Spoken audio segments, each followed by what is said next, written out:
While businesses are starting to open up across the country, the effect of COVID-19 on the economy are all too real. Here to give us a snapshot of the LGBT plus business community is Dale McDermott, the COO of Canada's LGBT plus Chamber of Commerce. Good morning to you, Dale. Appreciate your time.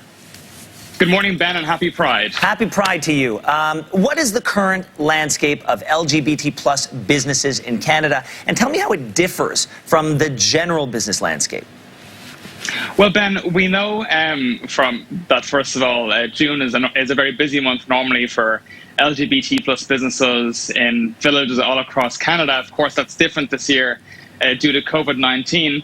But our message this morning is that actually LGBT plus businesses play a sizable part in Canada's economy 365 days of the year. So Canada's LGBT plus Chamber of Commerce, in partnership with TD Bank and Nielsen, conducted a landscape research study to learn more about LGBT plus businesses. And that research tells us that LGBT plus businesses represent about 28,000 businesses all across Canada. That's around 1 in 40.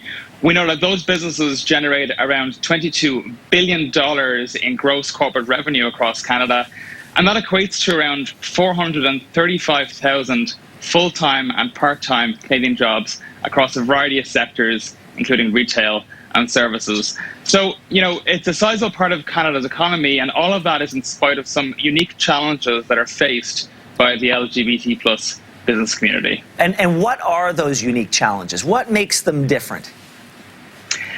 Yeah, Ben, I mean, for viewers tuning in this morning who are, small and medium-sized business owners and entrepreneurs, I don't have to tell them, how difficult it is to own, operate, and sustain a small business. But what the research does tell us is that LGBT plus businesses face some unique challenges. And for example, those challenges include, around half are even afraid, first of all, to come out to their customers and their clients.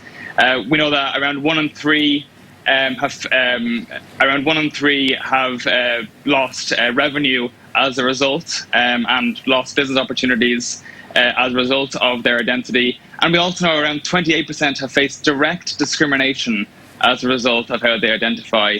So I think, there are some unique challenges that LGBT plus businesses are facing, and that's on top of the already, difficulties that exist for being a business owner. And are there additional impacts because of COVID-19? COVID-19 has affected businesses across the length and breadth of this country, absolutely. But, from engaging with our members directly and also other research which we know exists at the moment, we know that LGBT plus businesses are facing a stronger impact and a deeper impact as a result of COVID-19. And that's not just LGBT plus businesses. We know that this is also the case for other diverse-owned businesses. So women-owned businesses, people of color-owned businesses, Indigenous-owned businesses, they're all experiencing a deeper effect because of COVID-19. They're losing more revenue, they're losing more contracts, they're losing more clients. So it's definitely having a deeper impact. Dale, thank you so much for highlighting this issue for us. We wish you a very happy Pride. We hope you're able to celebrate in a way that satisfies you but also keeps you safe. So thank you so much for being here. Thank you, Ben. Great to talk to you. After the break, sustainable seafood recipes.